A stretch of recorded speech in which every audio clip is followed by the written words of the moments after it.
할렐루야, 3월 10일 수요일입니다. 마태복음 22장 1절부터 14절까지 말씀을 통해 은혜 나누도록 하겠습니다. 예수께서 다시 비유로 대답하여 이르시되 천국은 마치 자기 아들을 위하여 혼인잔치를 베푼 어떤 임금과 같으니 그 종들을 보내어 그 청한 사람들을 혼인잔치에 오라 하였더니 오기를 싫어하거늘 다시 다른 종들을 보내며 이르되 청한 사람들에게 이르기를 내가 오찬을 준비하되 나의 소와 살진 짐승을 잡고 모든 것을 갖추었으니 혼인잔치에 오소서 하라 하였더니 그들이 돌아보지도 않고 한 사람은 자기 밭으로 한 사람은 자기 사업하러 가고 그 남은 자들은 종들을 잡아 모욕하고 죽이니 임금이 노하여 군대를 보내어 그 살인한 자들을 진멸하고 그 동네를 불사르고 이에 종들에게 이르되 혼인잔치는 준비되었으나 청한 사람들은 합당하지 아니하니 내거리 길에 가서 사람을 만나는 대로 혼인잔치에 청하여 오라 한데 종들이 길에 나가 악한 자나 선한 자나 만나는 대로 모두 데려오니 혼인잔치에 손님들이 가득한지라. 임금이 손님들을 보러 들어올새 거기서 예복을 입지 않은 한 사람을 보고 이르되 친구여 어찌하여 예복을 입지 않고 여기 들어왔느냐 하니 그가 아무 말도 못하거늘 임금이 사원들에게 말하되 그 손발을 묶어 바깥 어두운 데에 내던지라. 거기서 슬피 울며 이를 갈게 되리라 하니라. 청함을 받은 자는 많되 택함을 입은 자는 적으니라. 아멘. 예수님의 비유, 혼인잔치의 비유입니다. 너무나 유명한 비유의 말씀이죠. 그래서 우리는 이 말씀을 잘 알고 있습니다. 관련해서 노래들도 어렸을 때부터 많이 지어서 그렇게 불리워졌던 것 같습니다.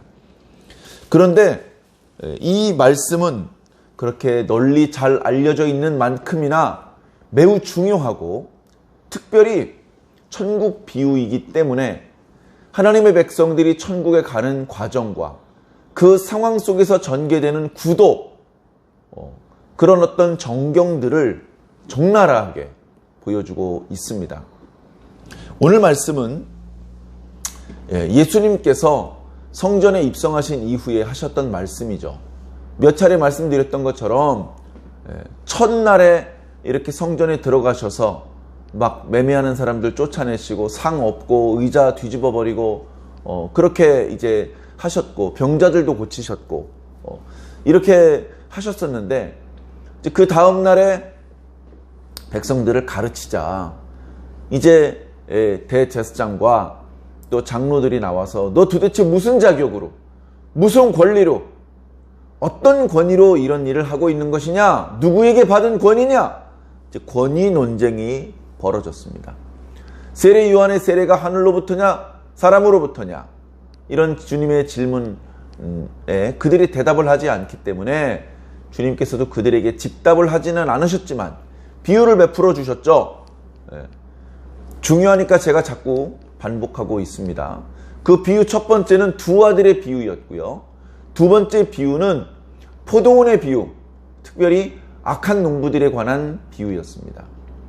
그렇게 그 두 비유로 제사장과 장로들에게 대답을 했죠. 그랬더니 뒤늦게 이 비유들이 자신들을 가리킨 것이라는 것을 깨닫고 예수님과 그 일행을 붙잡아 다시는 이렇게 백성들을 가르치지도 못하게 하고 엄히 매질을 해서 그렇게 하려고 마음은 그랬지만 많은 사람들이 이미 예수님을 선지자로 그렇게 알고 있었기 때문에 그런 행동을 했다가는 백성들의 미움을 살 것이라 백성을 무서워하는 그들은 속으로 분노를 참고 물러나서 그 예수를 어떻게 하면 잡을까, 그런 것들을 궁리하기 시작했던 것이죠. 예수님께서는 그들이 떠난 이후에도 계속해서 성전에서 말씀을 전하고 계십니다. 천국 비유입니다.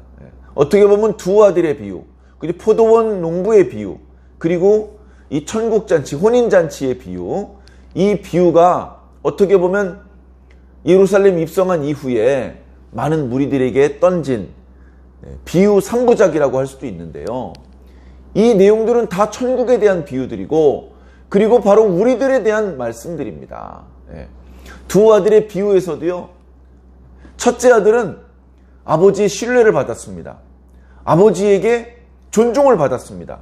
그래서 아버지가 중요한 일이 있으면 맏아들과 먼저 상의를 하고, 맏아들에게 먼저 기회를 주고, 맏아들의 의견을 먼저 물어봐 주었습니다. 그러나 맏아들은 아비의 말을 듣지 않았죠. 겉으로는 듣는 척 했으면서 결국은 듣지 않았습니다. 그러나 둘째 아들은 처음에는 거절을 했습니다. 이런 못된 놈, 괘씸한 놈. 그러나 그 둘째 아들은 나중에 뉘우치고 포도원에 가서 일을 했습니다. 당시 예수님 당시 유대인 종교 지도자들, 그들이 바로 맏아들입니다. 하나님께서 사랑하셨고 먼저 기회를 주셨던 그런 자들입니다. 그러나 그들은 결국 하나님의 말씀을 듣는 척하면서, 듣는다고 하면서 결국은 듣지 않았고, 그들이 죄인으로 정죄하던 세리와 창녀들이 오히려 하나님께서 보낸 선지자 세리자 요한이 의의 도로 왔을 때 그를 믿고 회개했으며 세례를 받았던 것입니다. 이런 양상은 어쩌면 오늘날에도 반복되고 있으니 우리가 주의를 하자, 그런 말씀을 드렸던 기억이 납니다. 포도원의 비유에서도 마찬가지입니다.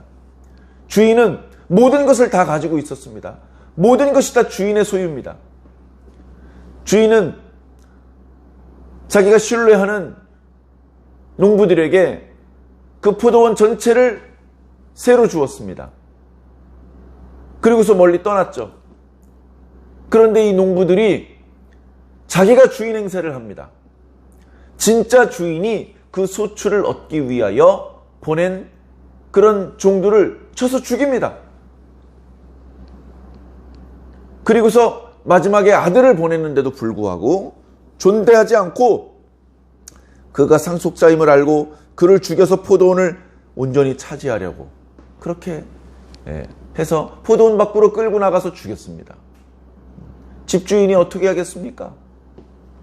다 그 악한 농부들을 진멸하고 포도원은 제때 열매를 바칠 수 있는 다른 농부들에게 맡겨야 될 것. 그렇게 이제 말씀을 하셨죠. 오늘 말씀도 마찬가지입니다. 마찬가지. 자, 천국은 마치 자기 아들을 위하여 혼인잔치를 준비하는 어떤 임금과 같으니, 자기 아들, 임금이 너무너무나 사랑하는 아들, 요즘 말로 세자죠. 세자, 임금이니까. 임금이 결혼하게 됐습니다. 세자가 결혼하게 돼서 아버지가 아들을 사랑하기 때문에 성대한 혼인잔치를 준비를 합니다. 혼인잔치가 성대하기 때문에 준비 과정이 복잡하고 비용도 많이 들고 시간도 많이 걸립니다. 그래서 준비가 다 되면 그러면 이제 청함 받는 자들에게 소식을 전해주는 것이죠. 아이고 오래 기다리셨습니다. 드디어 준비가 다 되었습니다. 오셔서 축하해 주십시오. 마음껏 즐겨 주십시오. 종들을 보냈죠. 그러니까 이 청함 받은 자들을 임금이 존중해 주는 겁니다. 먼저 기회를 주는 거예요. 그런데 그들이 어떻게 했습니까? 외면합니다. 외면합니다. 그 종들을 따라 혼인잔치에 참여하기를 원하진 않습니다. 임금이 화가 났겠죠. 그러나 사정이 있겠지. 너희들 그들을 이렇게 오라고 하면서 너무 불손하게 한 건 아니니? 다시 다른 종들을 보냅니다. 자세히 설명을 합니다. 제가 아주 기름진 것으로 준비했습니다. 살찐 고기들을 준비했습니다. 모든 것이 다 준비되었으니 오셔서 즐겨주십시오. 축하해 주십시오. 그렇게 공손하게 이야기를 하도록 해라. 종들이 그렇게 했습니다. 그런데도 듣지 않습니다. 그런데도 나 바빠. 나 이번에 밭을 샀는데 그 어떤 상태인지 좀 보러 가야 되겠어.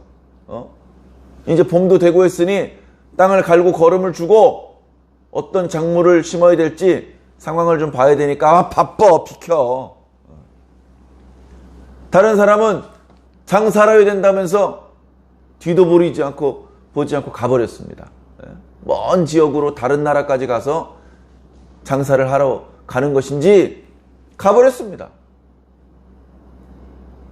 그렇게 무관심한 사람들 이외에 또 다른 청함받았던 사람들은 그 종들을 잡아서 모욕하고 심지어 죽였습니다.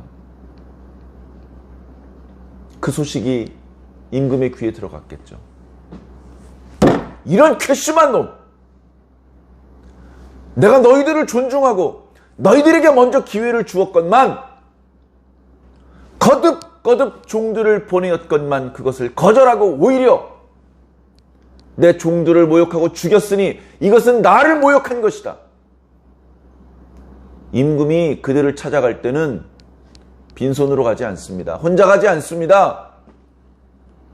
잔인한 살육기계를 손에 쥐고 있는 군대를 대동해서 가는 겁니다. 종들을 죽였던 사람들을 다 진멸해버리고 그 동네를 불질러버립니다. 이런 괘씸한 놈들. 그리고서 돌아와서 자기 아들의 혼인잔치가 다 준비되었는데 연회석이 텅텅 비어있으니 종들을 다시 부릅니다. 안 되겠다. 지금 당장 사거리길로 나가라. 거기서 만나는 사람들을 닥치는 대로 끌고 와라. 그래서 내 아들의 혼인 자리를 꽉꽉 채워라. 명령이 떨어지기가 무섭게 종들이 달려나갔고 종들이 악한 자든 선한 자든 만나는 대로 사람들을 데리고 혼인잔치에 데리고 들어왔습니다. 먹을 것이 잔뜩 준비되어 있으니까 그들이 담소를 나누면서 음식을 먹었겠죠. 그때 임금이 손님들을 보려고 연회석에 나옵니다. 사람들이 아이고 축하드립니다. 뭐 이런 인사도 하고 웃으면서 아이고 바쁜데 와줘서 고마워. 이런 이야기를 하면서 손님들과 인사를 하죠. 그러다가 어떤 그 상황에 어울리지 않는 어떤 사람을 보았습니다. 그 사람은 예복을 입지 않은 사람이었습니다. 임금이 그에게 묻습니다. 친구여, 어찌하여 예복을 입지 않은 채로 여기 들어왔느냐? 근데 뜻밖에요, 이 사람이 대답을 못해요. 아무 대답을 못하고 부끄럽고 죄송한 마음으로 얼굴이 빨개져서 제자리에서 발을 동동동동 구르고 있습니다. 고개를 푹 숙인 채. 이 비유를 읽으면서 왜 대답을 못하지? 대답을 빨리 해야지. 임금님, 저는 본래 이 잔치에 청함을 받았던 사람이 아닙니다. 잔치가 있는지도 몰랐고 제가 여기 오게 될 줄은 전혀 몰랐습니다. 그래서 준비할 시간이 없었습니다. 게다가 사거리 길에 있을 때에 당신의 종들이 다짜고짜 나를 끌고 들어와서 준비할 겨를도 없이 들어왔는데 어떻게 예복을 준비합니까? 이렇게 대답하면 되잖아. 왜 대답을 못하고 서 있어? 아마 이런 생각을 했을지 모릅니다. 그러나 이 혼인잔치는 모든 것이 다 준비되어 있는 혼인잔치입니다. 이미 4절에 청함받은 자들한테 이야기를 할 때에 모든 것이 준비되었다라고 말하고 있지 않습니까?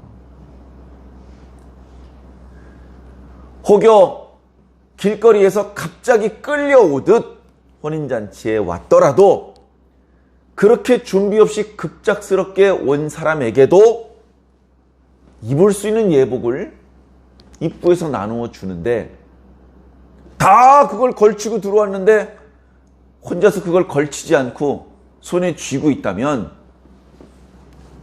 주인이 손님들을 보러 와서 어찌하여 예복을 입지 않고 여기 들어왔느냐라고 물어봤을 때 할 말이 없는 거죠. 할 말이 없는 거죠. 여기서 입을 예복까지 저 입구에서 다 받아놓고서 옆에 그게 있는데도 안 입고 있었기 때문에 뭐라고 변명을 하겠습니까? 임금이 또 노합니다. 옆에 있는 사원들에게 이야기를 하기를, 저 사람을 손발을 묶어서 바깥 어두운 곳에 내쫓으라. 거기서 울며 이를 갈게 될 것이다. 마태복음에 보면요, 예수님께서 바깥 어두운 게 쫓겨나서 울며 이를 가는 그런 상황에 대해서 몇 차례 말씀을 하십니다. 그 바깥 어두운 곳은요, 더 이상 회개하고 용서받고 다시 돌아올 수 있는 기회가 없는 곳입니다. 그 전에 기회가 있을 때 그때 돌이켜야 됩니다. 충분한 기회를 주십니다. 그럼에도 불구하고 그것을 거절할 때는 할 수 없이 바깥 어두운 곳에 버려질 수밖에 없습니다. 이런 말씀이 나올 때마다 남의 이야기라고 생각하지 말고 나의 이야기일 때라고 생각을 하고 우리는 정신을 차리고 말씀을 대하며 또 우리들의 신앙생활에 임해야 될 것입니다. 자, 그러면서 이 비유의 마지막은 청함을 받은 자는 많되 택함을 입은 자는 적다. 이런 말씀으로 마무리되고 있습니다. 자, 이 비유 명확하죠? 실제 현실 세계에서는 이런 일이 일어나지 않습니다. 현실 세계에서는 임금이 자기 아들을 위해서 결혼식을 준비하면요, 청함받은 자들이 무시하지 않아요. 아무리 바쁜 일이 있어도 다 뒤로 미루고 반드시 그 혼인 자리에 참여합니다. 거기서 임금의 신뢰와 사랑을 받고 싶어하고 좋은 인상을 남기고 그래서 좋은 기회를 얻고 싶어합니다. 청함을 받지 않았던 사람들도 어떻게든 거기 들어갈 수 없을까 방법을 찾습니다. 현실 세계는 그렇죠. 그래서 이것은 우리가 익히 알고 있는 그런 구도지만 그런 일상적인 늘 일어나는 일이 아니고 비일상적인 장면들이 나오는 겁니다. 청함을 받은 자들이 왜 거절하냐고요. 왜? 비유의 의미가 명확하잖아요. 자기 아들을 위해서 혼인잔치를 준비한 임금은 하나님이십니다. 아들은 예수 그리스도시지요. 거기에 청함받은 사람이 누구겠습니까? 구약의 이스라엘입니다. 구약의 이스라엘.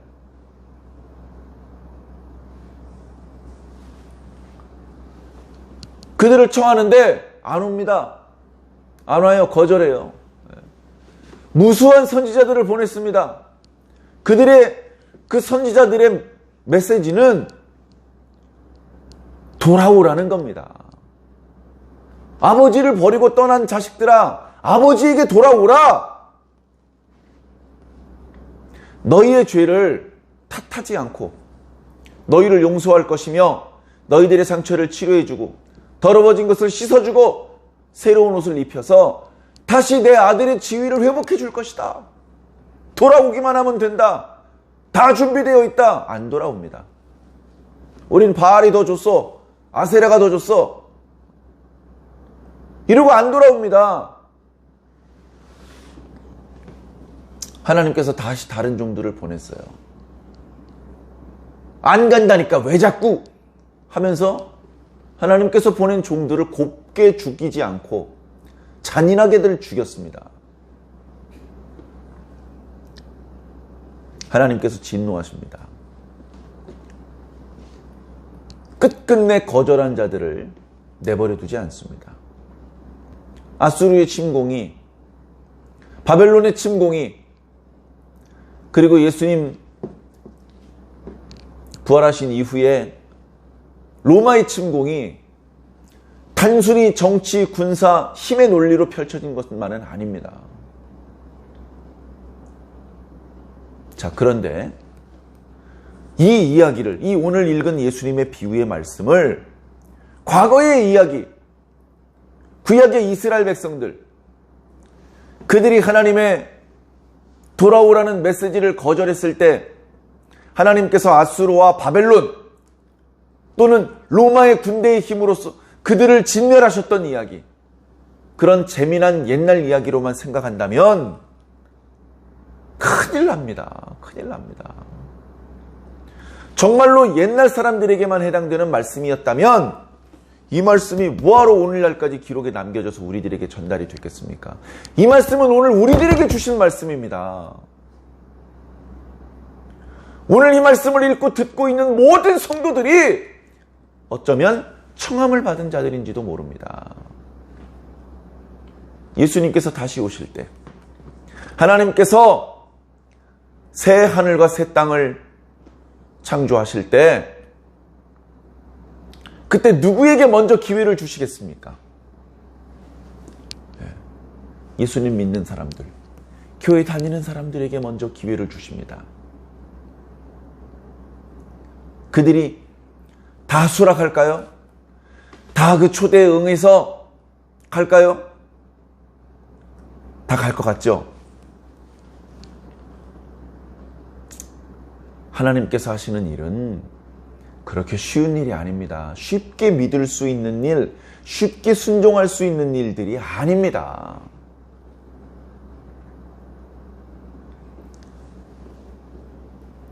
하나님을 잘 믿는데도 불구하고 하나님께서 하시는 일을 방해하고 미워하고 싫어하고 거절하는 일들이 늘 있어 오지 않았습니까? 늘. 그렇게 하나님께를 잘 믿는다고 하는 사람들이 무시하고 정죄했던 사람들, 그 사람들이 자신들이 받아야 마땅한 큰 하나님의 은총을 대신 받는 일이 신구약 성경 내내 걸쳐서 반복되고 있지 않습니까? 예수님 우편에 십자가에 달려서 가장 먼저 낙원에 간 사람이 누굽니까? 평생을 하나님을 위해서 헌신하고 주의 말씀을 연구하며 순종했던 사람입니까? 강도잖아요, 강도. 하나님 나라에 가기 위해서는 강도가 돼야 된다. 그건 아니죠. 강도가 되면 안 되죠. 그러나 주님께서는 강도인지 아닌지를 중요하게 생각하지 않고 주님의 말씀을 믿느냐 안 믿느냐를 중요하게 생각합니다. 자, 오늘 말씀에서 하나님의 초청을 수락하느냐 수락하지 않느냐, 이것은 하나님을 우리가 어떻게 생각하느냐에 따라 달라집니다. 하나님을 경외한다면 어찌 하나님의 말씀을 가볍게 생각할 수 있겠습니까? 하나님의 말씀을 순종하지 않고 무시하는 것은 하나님 자체를 무시하기 때문에 그런 것입니다. 우리가 하나님을 무시하는지도, 지금 내가 하나님의 말씀을 업신여기는 것인지도 모르는 채 어리석게 살 때가 참 많습니다. 정신을 차려야 됩니다. 깨워야 됩니다.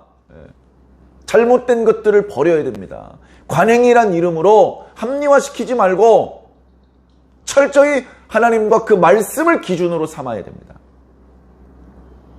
자, 그런데 이 혼인잔치에 참여한 것이 끝이 아닙니다.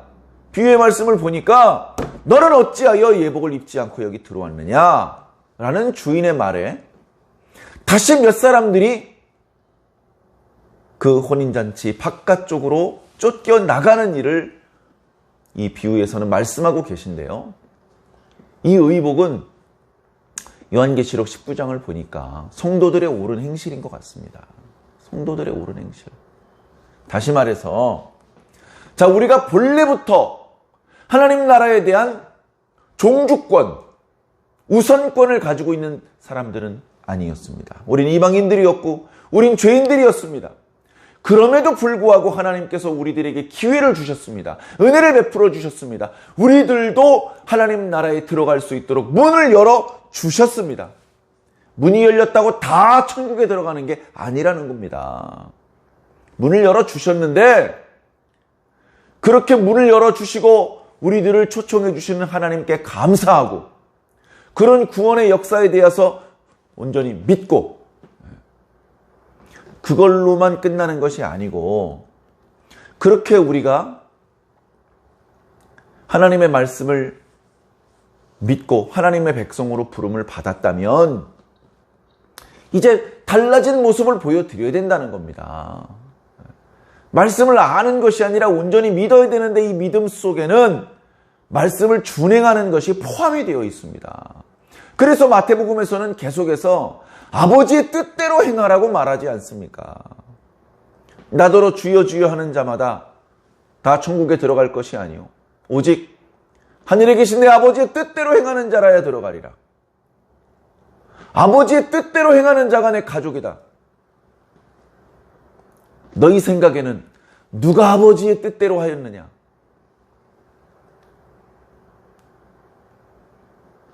우리는 아버지의 뜻대로 하고 있습니까?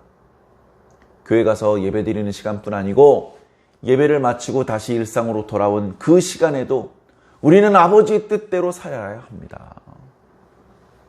그렇게 우리가 온전히 우리들의 성품과 우리의 삶 전체가 변화되었을 때 우리는 비로소 혼인잔치에 합당한 사람이 될 수 있을 것입니다. 사랑하는 성도 여러분, 이 비유를 재미있는 옛날 얘기로만 생각하지 마시고 오늘 우리들을 향한 경계의 말씀이라고 받아주시기를 바랍니다. 하나님의 초청을 거절했을 때, 예복을 입지 않고 있었을 때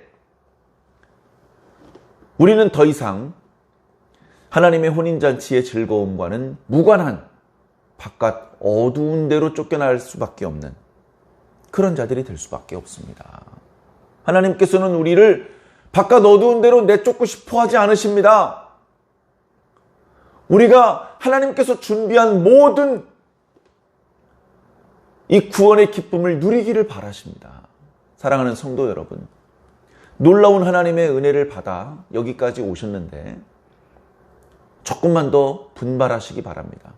정신을 차리고 깨어서 하나님께서 기뻐하시는 모습으로 하늘에 계신 우리 아버지의 뜻을 행하면서 그렇게 살아주시기를 주님 이름으로 간절히 축원합니다.